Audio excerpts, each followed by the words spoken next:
Oui, alors, ce qu'on veut vous raconter, c'est comment, en grandissant sous le même toit, avec les mêmes parents, ça n'a pas donné exactement les mêmes choses. C'est ça l'histoire.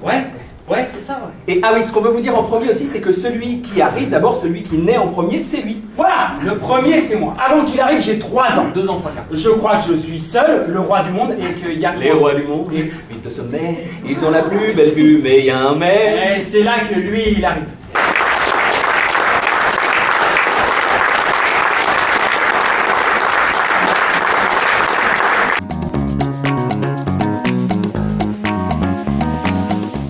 Je m'appelle Renaud Merviel, je suis auteur et comédien de 2 frères.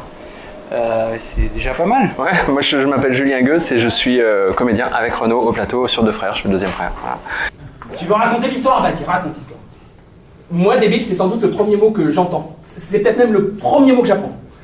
Parce que mon frère, il est toujours là à dire « Oh, psst, hey, le débile, tu dors !»« Oh, le débile, tu sors des chiottes !»« Débile, viens mettre le couvert !» Alors moi, je pense que ça veut dire normal.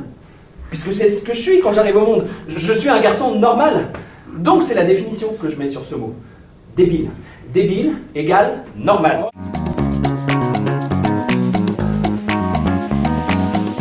Et très rapidement, peut-être l'histoire de 2 frères, c'est...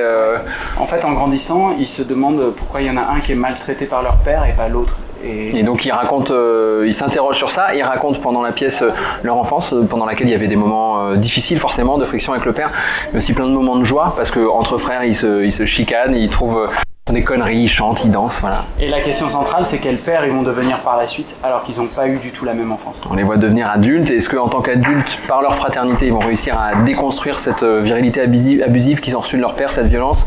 Est-ce qu'ils vont réussir à dire les choses, et est-ce qu'ils vont pouvoir aller vers quelque chose de plus lumineux? C'est tout ce que traverse la pièce. C'est un spectacle qui questionne la virilité, la force d'un homme. Qu'est-ce que c'est qu'un homme fort? Est-ce que finalement on n'est pas plus fort à 2 en étant frères, plutôt que de se taper dessus mutuellement entre êtres humains? C'est ça. Ce qui est vraiment drôle dans cette histoire, c'est que Renaud, il a été inscrit en milieu d'année. Donc ils étaient tous plus forts que lui, ce qui fait qu'il s'est fait péter la gueule tous les mercredis après-midi. Voilà. Par des gamines hautes comme ça. Moi, c'était plus fort que moi, hein. J'avais pas honte, qu'est-ce que tu veux que je te dise? Jusqu'au jour où il a repris le dessus, c'était au collège. Le premier qui te fait chier, je lui pète la gueule. Tu me le dis à moi et je lui pète la gueule. Moi j'avais trouvé ça vachement impressionnant, parce que franchement si quelqu'un s'en était pris à mon frère, je sais pas comment j'aurais réagi. C'est pas bien la violence, faut pas faire ça! J'ai trouvé que c'était vraiment un très beau spectacle qui parle d'un thème tragique, mais en même temps qui a vraiment beaucoup de poésie, beaucoup de joie, de complicité entre les 2 personnages.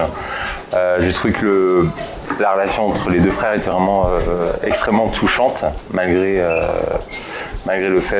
leur situation tragique où il y en a un qui est maltraité et l'autre pas. Et voilà. Toute notre adolescence, j'avais qu'une seule question en tête.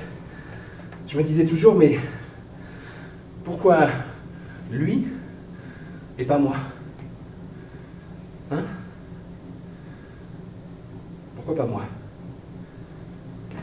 Et moi, en grandissant, je cherche des explications à tout ça, et la seule explication qui me semble rationnelle, c'est que c'est pas mon père. Je suis pas son fils. J'ai adoré, du début à la fin on est pris dedans. Je dirais que c'est à la fois drôle et touchant parce que c'est quand même plein de moments où tu ris mais tu te dis l'histoire elle est très très belle et à la fois tragique et la fin, moi je m'attendais pas à une fin aussi dure entre guillemets. Là, du coup moi j'ai vraiment adoré, c'est vraiment très très beau, c'est dingue et il faut des spectacles comme ça avec des sujets aussi forts et aussi importants. Donc vraiment un grand bravo aux 2 comédiens qui sont extraordinaires tous les 2.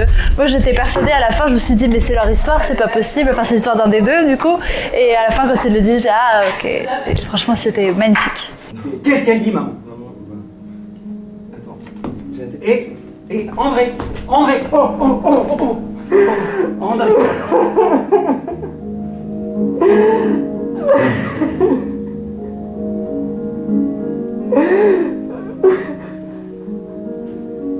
Il tremble.